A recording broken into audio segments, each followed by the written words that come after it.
ప్రియ స్నేహితులారా, నేటి ఉదయకాలపు వాక్య ధ్యానంలోకి ప్రేమపూర్వకమైన ఆహ్వానం తెలియజేస్తున్నాను. ఈ లెంట్ కాలంలో యేసు ప్రభుల వారి కొండ మీద ప్రసంగాన్ని మనం ధ్యానిస్తూ ఉన్నాం.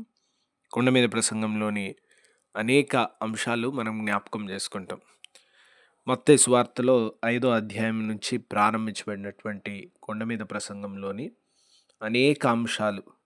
కొండ మీద ప్రసంగము ఆనాటి యూదుల తలంపులో ఉన్న భక్తి, విశ్వాసము, వారి జీవితం గురించినటువంటి ఒక లోతైనటువంటి విశ్లేషణ ప్రభు ఇచ్చి, ఏ రీతిగా జీవించితే పరలోక రాజ్యానికి చేరతారు అనడానికి అనేకమైన నూతన విషయాలను ప్రభు తెలియజేస్తున్నారు. వాటిని మనం ఈ లెంట్ కాలంలో ధ్యానించుదాం, ప్రార్థించుదాం.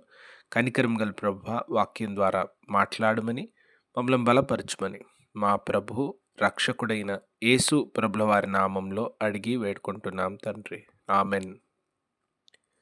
ప్రియ స్నేహితులారా, నేటి ఉదయకాలం యేసు ప్రభుల వారు కొండ మీద చేసినటువంటి ప్రసంగంలో సర్మన్ ఆన్ ద మౌంట్లోని మొదటి విషయాలు మనం చూస్తూ ఉంటాం. ధన్యతలను అక్కడ మనం గమనిస్తూ ఉంటాం.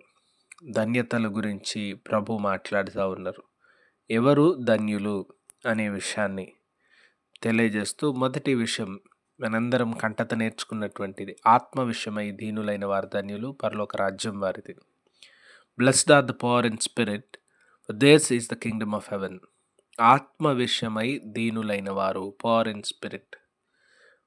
దేవుని వాక్యంలో మనకు పదే పదే కనబడేది, జ్ఞాపకం చేసేటువంటి ఒక ప్రాముఖ్యమైన విషయం దీనత్వం. పరలోక రాజ్యము బలవంతులది అని రాయబడలేదు. పరలోక రాజ్యము శక్తివంతులది అని రాయబడలేదు. పరలోక రాజ్యము జయించేది అని కూడా రాయబడలేదు. పరలోక రాజ్యము పొందుకునేటువంటిది, ప్రభు ఇచ్చేటువంటిది, నిత్య జీవం దేవుడిచ్చేటువంటిది, రక్షణ ప్రభు ఇచ్చేటువంటిది. దాన్ని మనం సాధించడం అని అనుకోవడానికి లేదు. అదే దేవుని ఉచిత కృప.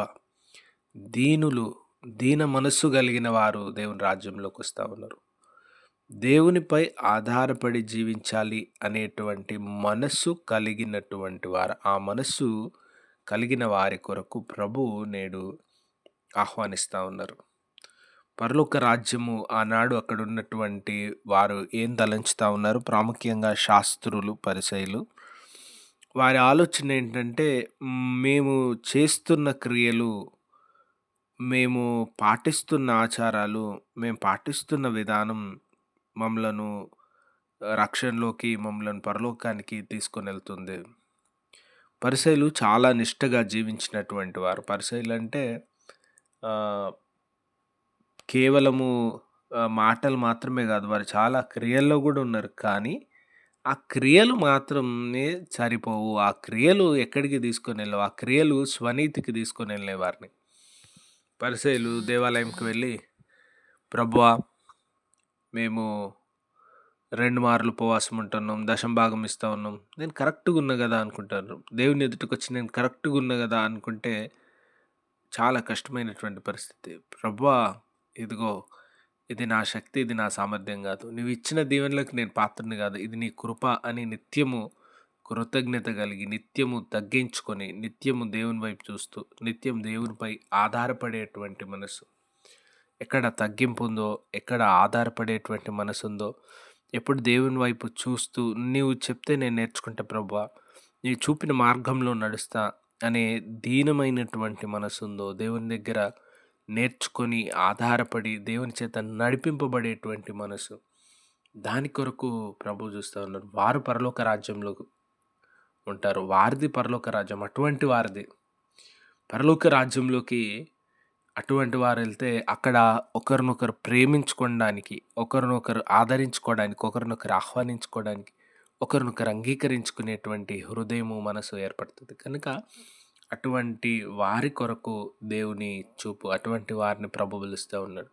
చూడండి, ఆనాడు సమాజంలో మేము ఇది చేసినాం కనుక, మాకు ఇది ఉంది కనుక మేము దీన్ని పొందుకుంటామనే మనసు నుంచి తగ్గింపు గల మనసుతో ప్రభు దగ్గరకు వచ్చేటువంటి మనసు, అటువంటి కృప, నడిపింపు దేవుడు మనకు దయచేయను గాక. ప్రార్థించుదాం. కనికరం గల ప్రభువా, వాక్యం ద్వారా మాట్లాడుతున్నందుకు వందనాలు. వాక్యం విన్న ప్రతి వారిని దీవించి వారి అవసరతల అక్కర్లను తీర్చమని మా ప్రభు రక్షకుడైన యేసయ్య నామంలో అడిగి వేడుకుంటున్నాం తండ్రి. Amen. God bless you all.